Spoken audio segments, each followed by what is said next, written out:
Good evening. My name is Jessica Dellorto. Thank you for allowing me to present my findings on the achievement gap and suggested strategies to implement within your district to bridge this gap between your minority and white students. Let's get started. Tonight we are going to look at the truths about the achievement gap and what factors exist to aid in this gap continuing. We're also going to look at two findings from the National Assessment of Education Progress Reports.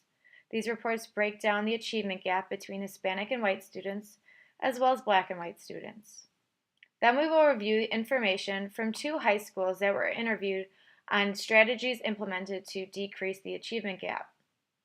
We interviewed Dwight D. Eisenhower High School, a predominantly Hispanic school, as well as Proviso East High School, which is a predominantly Black high school.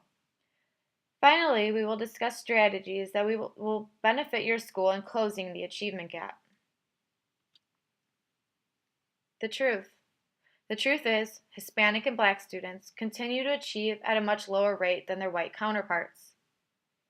Minority students are less likely to graduate from high school, and as a result, they're less likely to earn a college degree. Without a college degree, obtaining a well-paying job is difficult as well.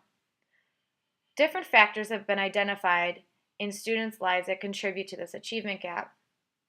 These include, but are not limited to, the disconnect between communication of schools, students, and families, parental involvement based on ethnicity and cultural understanding of the school systems, and perceived low expectations for minority students. So how can we change this problem that continues to exist in our educational system? Looking at the National Assessment of Educational Progress, NAEP report, we see that Hispanic and white students between 4th grade and 8th grade, the achievement gap has remained the same for both grade levels in the 2007 and 2009 report, even though the scores have increased in both math and reading. Looking at Black students and white students in these grade levels, we see that reading and math, 6 states had gaps that were smaller than the national average in 2007. 6 states out of 50 states is much lower than our goal. However, it is a step in the right direction. In math, 4 states had gaps, including Illinois, that were larger than the national average. Illinois remains to be significantly behind the goal of closing that achievement gap. And in reading, 1 state had a gap that was larger in both grade levels in 2007. So what can we do to help close the gap? One step we have taken is interview 2 separate schools, one predominantly Hispanic and one predominantly Black, to see what strategies have been implemented within their buildings. Some of the focus was on the demographic breakdown of the students and educators within the building, a snapshot profile of the school academically, and different strategies that are being implemented within the school to close the gap. The first interview took place with Dr. Gary Rausch, the principal of Dwight D. Eisenhower High School in Blue Island, Illinois, a suburb in the southwest of Chicago. The snapshot of Eisenhower High School has a demographic breakdown of students as following: 38% are Black, 12% are white, and 48% are Hispanic. When looking at the educators, we see a significant difference. 90% of the educators in the school are white, while 5% are Black and 5% are Hispanic. Looking at the academic snapshot, we see that 75% of the students from Eisenhower graduate. Their college readiness and PSAE scores are significantly lower than the state average, but 14 AP courses are offered within the school, which shows that their academic rigor is aimed towards student success. When asked what strategies the school is implementing to reduce the gap, Dr. Rausch identified 2 areas the school is focusing on. The first area is communication. They've implemented a parent advisory council to open the lines of communication between home and school. This council is designed to meet once a month as an open forum for teachers, students, parents, and administrators to have conversation about what's working in the school, what's not, questions that can be raised to make a difference in the students' lives. They also offer parent workshop series, which is designed to help educate the parents. Oftentimes, we are so focused on educating our students, we forget that many of our students' parents did not graduate high school and or did not attend college. One of the focuses on what the pathway is to academic success. There's also a workshop series on the assistance to the college entry process. This is very important because many parents don't understand the significance of an ACT score or how to fill out a FAFSA or what the process is to apply to college. So this workshop series provides great assistance for our parents. Looking at the college readiness area, it is clear to see that they increase academic rigor in all courses through their high expectations. They offer honors and advanced placement courses to any student who desires, regardless of what their GPA or current standing is within the building. This provides academic supports for the students who might not be seen as having quite a success in the class, but still want to challenge themselves.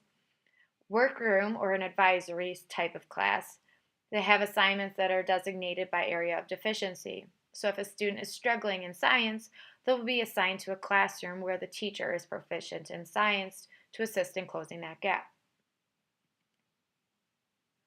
When we interviewed Mr. Tony Valente, the principal at Proviso East High School in Maywood, Illinois, he provided us with the following snapshot of the demographics of Proviso East. 55% of the students are Black, 2% are white, and 41% are Hispanic, while the educators are much more diverse than that of Eisenhower. There's 25% of the educators are Black, 67% are white, and 6% are Hispanic. When we look at the academic snapshot of the school, we see that the PSAE scores and college readiness scores are significantly lower than the national average. We also see that their graduation rate is much lower than what has been expected in the past, and they only offer 4 AP courses.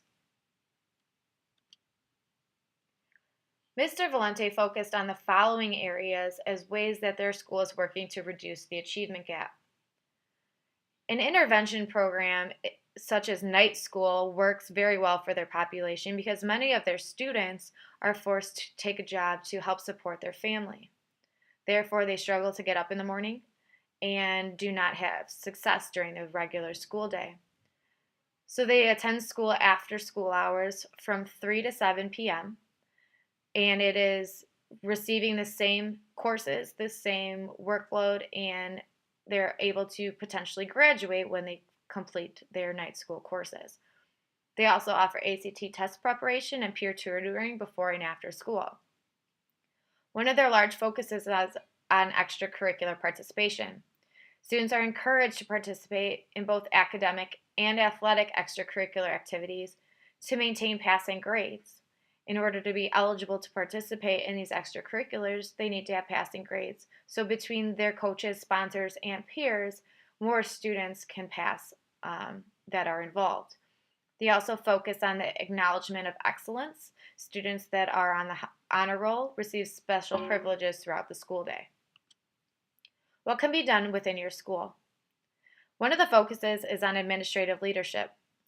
The administrative team needs to ensure highly qualified teachers are working in the schools that have high minority and low achieving students. But it's also important that you provide teachers with the professional development they need, such as diversity training, that they may not receive in their undergraduate courses. It's also important to place emphasis on student achievement and accountability through setting realistic goals. The realistic goals allow us to create an environment that is conducive to learning. Communication is also a key that we saw was successful for Eisenhower High School.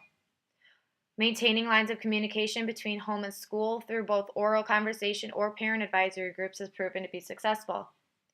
Defining clear expectations of high achievement for all students, and allowing students to set personal achievement goals themselves. Let's keep our students involved in their academic success.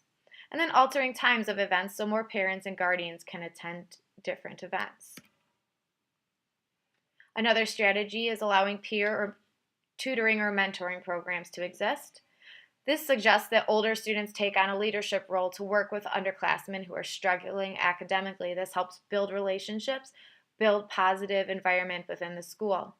Providing time into the school day for tutoring opportunities, such as in an advisory time, would allow the peers to work together and take some of the stress off the teachers because the kids would be working together.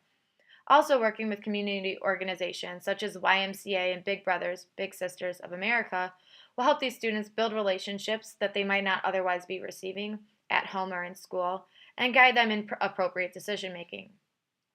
Finally, college readiness is an area that needs to be focused on. If we offer more rigorous and challenging courses to all students with the appropriate academic supports, they're going to receive higher level thinking and skill sets.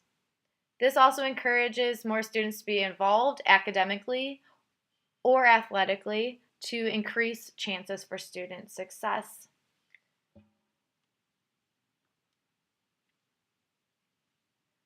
Thank you for allowing me time to present on bridging the gap between minority and white students. Hopefully, implementing some of these strategies will help close the gap within your district. Have a good evening.